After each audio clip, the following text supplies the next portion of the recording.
Dan mungkin ini dari sisi orang-orang pada umumnya ya, orang-orang pada umumnya kan ngejar duit ya, ngejar uang. Nah, itu yang salah besar sih.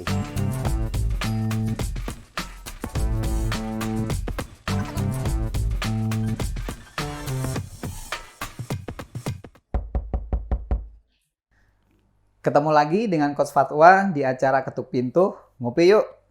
Nah, di acara Ngungkapin Pikiran kali ini, saya sudah menghadirkan satu narasumber yang sangat istimewa. Karena sosok narasumber ini, saya sudah pernah kolaborasi dengan beliau di online ya, daring beberapa kali.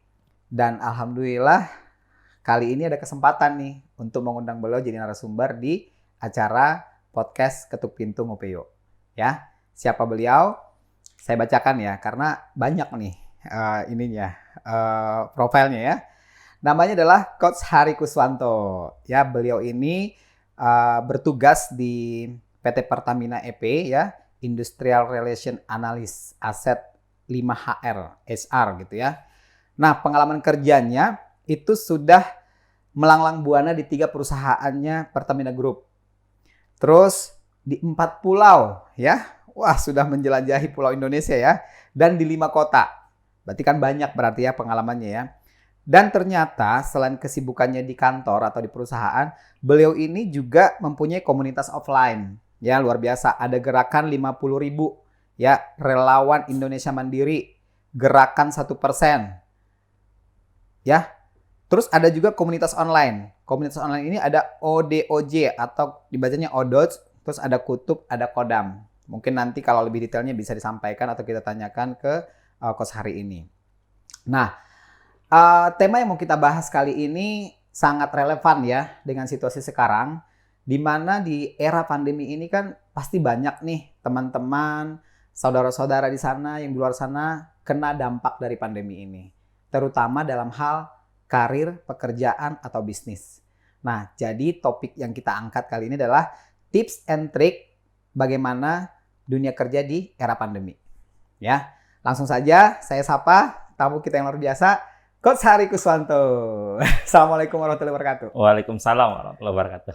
Oke, akhirnya ya kita ketemu Selama offline. ini virtual aja, Coach. Sebelumnya kita virtual, tapi kita bisa melakukan kolaborasi ya. Sudah beberapa kali kita webinar bareng, terus melakukan beberapa activity menghandle beberapa customer lah ya. Nah, jadi hari ini kita udah langsung ketemu di tatap muka, tapi kita tetap jaga jarak ya, social distancing. Ini ada 1 meter lebih, makanya kita nggak pakai masker. Tapi untuk teman-teman di luar sana yang masih berkerumun atau dekat-dekatan sama orang, tetap pakai masker. Langsung saja kita sapa lagi ya. Siap. Oke, Coach Hari, terima kasih sudah hadir di acara Ketuk Pintu Ngopiyo ini. Kita akan ngungkapin pikiran dari Coach Hari ini. Siap. Ya, topiknya tadi sangat bagus, tapi saya ingin menanyakan, kenapa topik ini bagi Coach Hari menarik? Kenapa bagi ini menarik? Saya itu sangat prihatin ya ngelihat kondisi perusahaan saat ini, dan bahkan tidak sedikit perusahaan-perusahaan itu memangkas gaji karyawannya. Okay. Bahkan tidak sedikit pula itu banyak perusahaan yang belum tikar akhirnya mem-PHK karyawannya. Dan perusahaan kecil maupun besar itu semua kena dampak. Yeah. Tapi ada tapinya, tidak semua perusahaan itu mengalami hal yang sama. Beberapa perusahaan-perusahaan online itu ternyata itu makin melejit. Okay. Jadi tergantung bagaimana kita mensikapi, memandang peluang pandemi ini menjadi sebuah peluang yang besar buat kita sendiri. Jadi ada 2 kondisi ya. Betul. Tadi perusahaan yang mulai dari memangkas gajinya, terus mem-PHK-kan atau merumahkan. Tapi ternyata di balik itu ada juga kondisi di mana malah melejit, yang online-online gitu ya. Oke, mungkin sedikit bisa diceritakan nggak kalau tempat kerja Coach Hari sendiri gimana tuh kondisinya? Kalau kondisi saat ini sih di kantor, kami kan memang melayani customer ya. Salah satu untuk penerbangan kan anjlok. Jadi untuk penggunaan BBM di penerbangan itu kan cukup signifikan penurunannya. Nah, tapi kalau dari sisi untuk secara umum di SPBU itu normal aja sih. Tapi karena harga minyak lagi anjlok itu sangat berdampak sih bagi perusahaan kami. Oke. Nah, kalau karyawan sendiri bagaimana penerapan aturan yang berlaku Coach di perusahaan? Oke. Kalau kami kebetulan sangat concern dengan protokol kesehatannya.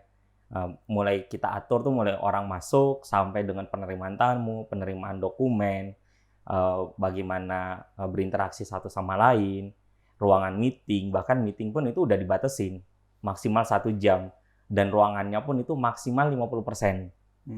Jadi emang protokol kesehatan ini nomor 1. Karena percuma perusahaan untung kalau ternyata yang kena pandemi, yang kena dampak atau positif corona itu bertambah terus. Betul. Seperti itu. Ini benar sekali ya bagi teman-teman yang masih WFO gitu ya. Saya yakin masing-masing manajemen punya protokol kesehatan. Nah, seperti yang disampaikan Coach Hari, sudah dilakukan ya.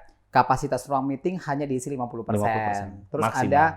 ada ini ya pengaturan WFH WFO-nya ya. Sip-sipan gitu. Jadi Sip-sipan. ada yang masuk 7 hari atau 14 hari, kemudian shift keduanya menggantikan yang shift pertama. Oke, ya. Tadi kan topik kita itu adalah tips and trick menembus dunia kerja di era pandemi. Nah, kebetulan kan Coach Hari ini ada di bagian HR-nya Iya. Pertamina. Ya, menurut saya sudah sangat tepat nih. Nah, boleh nggak nih disampaikan tips dan triknya kepada teman-teman yang menonton acara kita ini? Oke, makasih Coach. Sebelum masuk ke tips and trick, kita mendefinisikan dulu arti kerja di sini apa sih? Kalau kerja di sini kan itu ada 2 ya. Yang pertama, kerja itu kita bekerja atau menembus ke perusahaan. Itu yang pertama. Terus yang kedua, kita bisa menciptakan lapangan kerja sendiri. Oke. Jadi ada dua hal yang bisa kita lakukan. Nah, kalau kita dan tips triknya itu berbeda-beda. Kalau yang pertama, ketika ingin masuk ke perusahaan, yang paling pertama kita lakukan, kita harus bisa melihat kira-kira apa sih permasalahan-permasalahan yang ada di perusahaan itu. Nah, setelah kita mengetahui permasalahan yang ada di perusahaan itu, kita flashback ke diri kita. Kira-kira kita punya kompetensi apa sih? Skill apa yang kita bisa lakukan untuk menjawab tantangan ini, memberikan solusi kepada perusahaan ini. Oke. Nah, yang ketiga, itu baru kita bisa menjawab apa yang diminta oleh perusahaan. Jadi setelah kita tahu, oh saya bisa memberikan skill yang saya punya, bisa menjawab apa yang dibutuhkan oleh perusahaan itu. Yang terakhir adalah networking. Jadi itu sangat penting kita bergaul dengan orang-orang sukses. Orang-orang yang emang bisa menjadi jembatan bagi kita. Iya. Karena kita punya skill, kita tahu apa yang dibutuhkan oleh perusahaan itu, tapi kalau kita nggak punya jaringan, kepada siapa kita ingin presentasi? Kepada siapa kita ingin menjual? Iya. Jadi salah satu yang powerful banget itu adalah networking, jaringan. Jadi salah satu tips untuk meningkatkan networking, perbanyak ikut komunitas. Perbanyak berbaur dengan orang-orang. Karena komunitas di luar sana itu sangat banyak. Tinggal kita mau ikut yang mana. Betul. Ya, jadi ini ada 2 ya tadi ya. Itu yang dari sisi perusahaan. Sisi perusahaan. Sebelum masuk ke sisi bisnis nih, Siap. menciptakan lapangan kerja ya. Saya urapan sedikit ya. Tadi disampaikan sama Coach Hari ini, kita harus kenali dulu ya. Kita itu mau ngelamar ke perusahaan apa, terus lihat kendala apa yang ada di perusahaan itu, supaya kita pun kalau ngelamar ke sana, kita harusnya menjadi bagian solusi. Iya. Ya, dari Betul. apa yang dibutuhkan oleh perusahaan itu. Betul ya? Betul. Ya, karena hari ini saya rasa semua perusahaan mengalami Masalah yang sama Iya. gitu ya. Entah itu dalam hal dunia marketingnya atau jualannya turun. Betul. Nah, terus dia butuh rekrut baru lagi. Iya. Bisa nggak Anda menjawab tantangan itu? Jadi Memberi warna baru lah. memberi Ya. warna baru gitu kan. Jadi harus kreatif. Dan yang kedua, networkingnya itu menurut saya sih, kalau sebelumnya Anda rajin-rajin silaturahmi ya, membangun banyak jaringan, pergaulan Anda bagus gitu ya, dengan teman-teman lama, alumni gitu ya, itu saatnya mungkin dikontak-kontak lagi. Betul. Kali ya, dikontak-kontak lagi. Siapa tahu kalau Anda menghubungi, di sana lagi butuh ya. Jadi jangan ragu untuk memulai silaturahmi kembali. Salah satu hikmah pandemi ini ya, meskipun di rumah, bukan berarti kita nggak bisa bangun jaringan atau silaturahmi, kan ada handphone ya. Betul. Virtual semua. Virtual semua, chatting, video call, segala macam. Dari ngobrol-ngobrol, dapat tawaran. Iya. Mau nggak kerja di tempat gua? Wah, keren. Oke, itu di dunia kerja ya. Dunia kerja. Jadi bagian solusi dari perusahaan yang dilamar, terus perbanyak networking atau hubungi kembali networking Anda. Karena kalau dari networking sendiri tuh kita kan pengen tahu tuh kira-kira dari perusahaan itu apa sih masalahnya. Yes. Kita harus banyak tanya kan kepada orang yang sudah berada di dalam sana. Ya. Kalau kita nggak tahu, nggak ada sumber informasi, kita kan nggak bakalan tahu kan. Anggaplah di PTA nih ada masalah 1 sampai 10. Bagaimana caranya kita tahu ada masalah di sana kalau nggak ada orang dalam yang kita kenal? Oke, jadi benar juga nih kalau teman-teman hanya sekedar ngelamar pakai kantor pos gitu ya, kirim-kirim, submit email tanpa ada networking atau kenalan di sana, mungkin peluangnya akan sedikit ya. Iya. Tapi kalau tadi karena Anda menghubungi seorang teman, jaringan, dia menawarkan, kamu kan ahli di bidang ini Iya. nih, kamu mau nggak? Tinggal klop Aja. Iya. Tips yang menarik, mantap. Oke, yang berikutnya tadi apa, Oke. Coach Hari? Jadi kalau yang kedua itu kan dari sisi bisnis ya. Bisnis Mhm. itu bagaimana kita menciptakan lapangan kerja. Kebetulan saya pribadi itu selain di BUMN ya, Mhm. saya sudah merintis bisnis juga. Bagaimana bisnis itu banyak orang yang salah kaprah. Bisnis itu mereka sesuaikan dengan apa passion mereka, apa keinginan mereka. Itu salah besar. Bisnis adalah bagaimana bisa memberikan solusi atau menjawab tantangan yang dihadapi oleh customer saat ini. Contohnya gini, ketika di luaran sana orang-orang malas untuk keluar rumah ya. Ya. Ketika malas keluar rumah, sedangkan kebutuhan harian, kebutuhan pokok itu kan tetap dibutuhkan kan. Contoh kayak sembako. Kenapa kita tidak buat bahwa layanan sembako yang bisa di-create, bisa dibuat itu dari rumah aja. Jadi orang tinggal ngeklik pesan sembako, beras, Indomie, telur, dan lain-lain itu pesan dari aplikasi atau layanan WhatsApp. Nah, dari aplikasi itu tinggal ke pengepulnya ya. Dari pengepulnya tinggal nganterin sampai ke depan rumah. Tidak ketemu pun nggak masalah. Jadi mungkin dari pengepulnya itu taruh di depan rumah. Tinggal konfirmasi bahwa ini adalah layanan Anda di rumah aja biar kami yang memenuhi kebutuhan Anda. Mantap, keren ya. Jadi sebenarnya dari tagline di rumah aja itu bisa menciptakan satu peluang baru. Itu adalah peluang. Ada peluang ya. Jadi orang takut keluar rumah. Orang tidak nyaman keluar rumah. Ya sudah, biar saya aja yang antar barangnya. Gitu ya. Iya, itu satu kebutuhan sekali. ya. Salah satu orang kan sering nongkrong ya. Sering nongkrong itu ngopi ya. Ngopi pun kayak seperti yang sekarang ini ya. Kalau ngopi itu kadang-kala orang-orang pengen nongkrong, ya udah bisa nongkrong di rumah aja. Tapi kopinya mana? Kopinya bisa kami anterin ke rumah Kopinya Anda. dari sini, Coach. Silakan diminum. Ini enak banget sih kopinya. Apalagi ini cafe latte ya. Ya. Kerasa banget. Kerasa banget ya. Izin minum ya. Izin, silahkan. Karena udah ngomongin kopi tadi ya. Silahkan, kalau saya sudah tiap acara minum nih. Gimana rasanya? Ini enak banget sih. Ya, ini kopi Cak Opus ya yang itu ya. Iya. Nah, Cak Opus itu kopi enak latte. banget kopinya. Mantap. Jadi dari kopi ini sendiri, jadi teman-teman yang nongkrong di rumah bingung, saya butuh kopi nih, butuh refreshing, butuh penyegaran. Ya tinggal call aja si providernya. Tinggal japri, saya butuh ini. Nanti mereka yang datang nganterin. Ya. Jadi memang sekarang saya lihat kan bisnis itu juga sangat apa ya? Yang dibilang new normal itu menurut saya ya, model bisnisnya bisa berubah, tapi bisnis sama aja. Contoh warung kopi. Kalau kemarin misalnya orang pada nongkrong di kafe-kafenya, tapi sekarang kalau saya lihat nih di jalan nih, dia tinggal orang tuh harus bisa mesan dari mobilnya. Ya, kan macam-macam merek tuh sekarang tuh. Mesan dari mobilnya, kalau datang ke sana drive thru lah istilahnya ya. Atau ya itu pesan online. Iya. Betul. Jadi itu new normal yang sekarang menurut saya ya. Ngopinya di rumah bareng-bareng sama keluarga gitu. Dan yang harus di-clearkan itu bahwa bisnis itu jangan berkaca ke diri kita. Kita harus melihat peluangnya.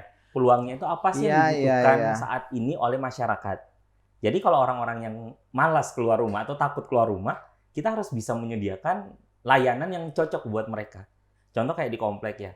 Di komplek yang saat ini saya tinggali, itu kan kayak token, itu kebutuhan pokok ya. Token listrik, pulsa gitu ya. Dan itu kan kebutuhan pokok, kayak air galon, LPG. Kalau mereka keluar, mereka kan takut berkerumun ya. Kita harus siapkan layanannya. Nah, dari layanan itulah yang bisa menciptakan lapangan kerja buat mereka yang mau memanfaatkan peluang itu. Mantap. Karena banyak orang yang melihat peluang, tapi dilihat gitu aja. Ya, ini menarik ya. Saya pernah dengar namanya design thinking. Nah, design thinking itu jangan sekali-kali Anda membuat suatu produk, ya tadi yang dibilang Coach Hari ya. Karena dari sudut pandang kita doang sebagai produsen gitu ya. Mungkin bagi kita bagus, enak gitu. tapi harus dicoba. Suka nggak konsumen yang Iya, disasar itu ya? betul. Kalau dia suka ya sudah. Karena kan yang beli bukan diri kita, Iya. yang beli adalah mereka yang target marketnya gitu ya. Jadi tadi udah tips untuk ini ya, untuk masuk ke dunia kerja yang perusahaan. Yang kedua adalah tips menciptakan lapangan kerja. Berarti tadi kenali kebutuhannya. Iya. Apalagi Coach Hari? Nah, dan mungkin ini dari sisi orang-orang pada umumnya ya. Orang-orang pada umumnya kan ngejar duit ya, ngejar uang. Itu yang salah besar sih. Yang paling kita utamakan adalah bagaimana kita bisa mengejar layanan. Ketika kita bekerja dalam rangka layanan, uang itu akan ngikutin. Jadi jangan pernah sekali-sekali ngejar sesuatu itu karena duit. Nah, dan ini harus memperkuat grand why-nya apa sih? Jadi starting from why. Why-nya apa? Kalau kita contohnya kayak tadi ya, saya pengen memenuhi kebutuhan masyarakat yang ada di kompleknya saya. Why-nya apa? Kenapa saya harus penuhi itu? Kalau niatannya itu mulia, saya pengen membantu mereka biar mereka itu tidak terkontaminasi dengan adanya pandemi seperti ini. Betul. Itu akan jauh lebih mulia. Itu akan jauh lebih, lelahnya itu akan terbayar lah. Karena effortnya itu pasti capek. Tapi ketika kita sudah ngomong ini lillahi ta'ala, memang totalitas buat warga, capeknya itu akan hilang, akan terbayar lah. Dan itu duit akan ngikut. Itulah yang selalu saya suka dari Coach Hari nih. Kalau kita ngobrol tuh ya, itu suka nggak kenal waktu. Malam-malam berjam-jam pulang kerja ya, nemenin saya di tol tuh kita suka ngobrol. Menarik nih, karena Coach Hari sudah menyinggung grand why gitu ya. Saya setuju banget itu ya. Dalam melakukan sesuatu aktivitas pekerjaan, kita harus temukan grand why kita dulu. Karena sebenarnya sebelum grand why itu tuh ada dua lagi Coach Hari ya. Saya yakin Coach Hari juga tahu, tapi saya ingin menyampaikan nih ke teman-teman yang nonton podcast ini ya. Ada namanya strong why sama big why. Kalau strong why tadi Coach, nyarinya dia melakukan sesuatu karena pengen dibayar, kepastian gitu ya. Itu masih di level materi. Nah, nyarinya materi. Belum ke feel-nya ya, belum ke hatinya. Nah, itu yang kedua. Sebelum feel-nya itu ada ngejar emosi nih. Pengen dipuji. Ya, kalau tadi strong why, nah big why. Big why-nya apa? Itu emosi. Jadi kalau orang nggak muji dia juga kecewa. Kayak tadi ya, jadi gampang kecewanya tuh. Kalau kerja karena duitnya dikurangin, dapat bayarannya, dia akan kecewa. Terus kalau tadi karena ngejar emosi atau pujiannya dia akan kecewa. Tapi kalau sudah grand why, unstoppable gitu ya. Jadi dan menurut saya orang yang sudah menemukan grand why itu nggak mudah menyerah ya. Betul. Karena mau ada duitnya atau nggak ada duitnya ibaratnya gitu ya. Toh apa yang dilakukan itu kan sudah punya nilai. Nah, dan percayalah nanti hasilnya itu sebenarnya akan ngikut sih. Ngikut. Nah, aku penasaran nih ya sama Coach Hari, tadi kan di sini ada komunitas offline sama komunitas online. Iya. Nah, ini jangan-jangan nih dalam hal menerapkan grand why-nya nih ya. Gerakan 50.000 itu seperti apa tuh Coach tuh? Oke. Jadi kalau gerakan 50.000 sendiri itu dari tahun 2016 ya. Saya dirikan dari Loksmawe dan itu bergerak di anak yatim. Jadi kenapa saya mendirikan yayasan itu? Saya melihat anak yatim di Aceh ya, itu sangat banyak. Dan bantuan itu tidak tersentuh sampai anak yatim yang di rumahan. Itu yang menggerakkan hati saya, kenapa sih kita nggak kumulasi ya, kolaborasi satu sama lain untuk membantu mereka.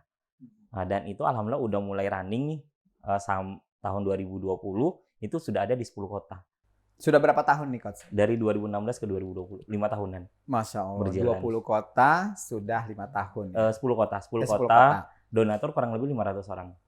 Oke, siapa yang mau jadi donatur? Saya mau. Itu cuma 50.000 per bulan. Cuma 50.000 Cuma 50.000 per bulan.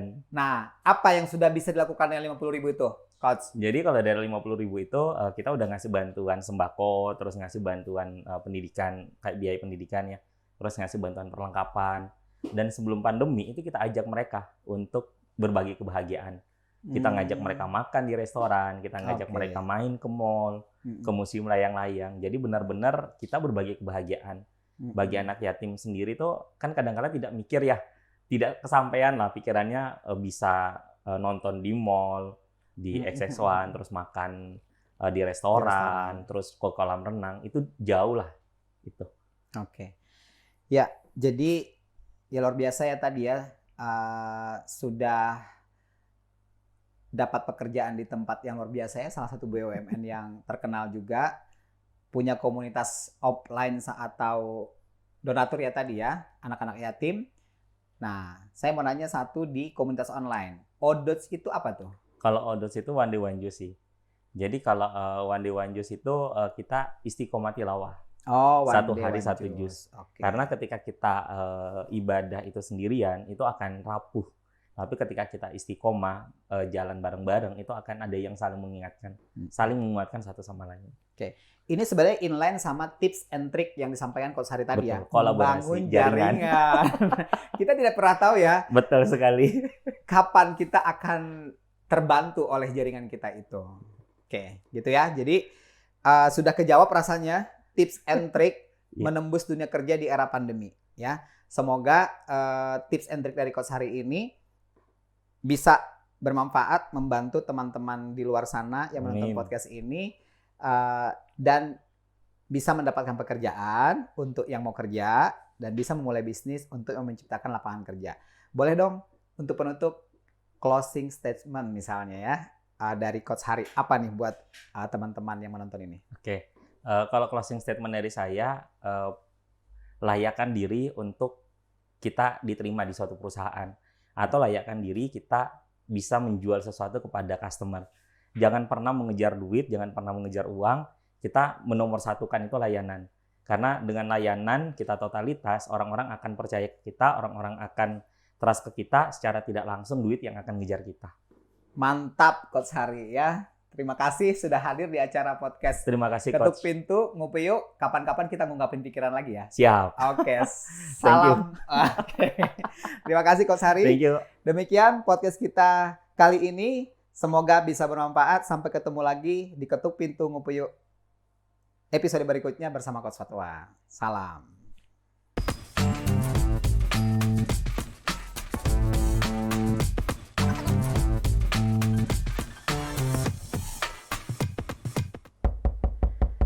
Ya, ketemu lagi dengan Coach Fatwa. Saya mau menyampaikan program spesial dari Ketuk Pintu Ngopi Yuk. Ya, untuk teman-teman yang setia atau yang sudah menonton acara podcast kita akan memberikan program free coaching one-on-one senilai 25 juta. Seperti apa programnya? Kita akan memilih teman-teman yang sudah komen di channel kita dan yang sudah subscribe di channel kita akan pilih untuk beberapa orang yang akan beruntung mendapatkan sesi coaching free one-on-one. So, tunggu kita hubungin.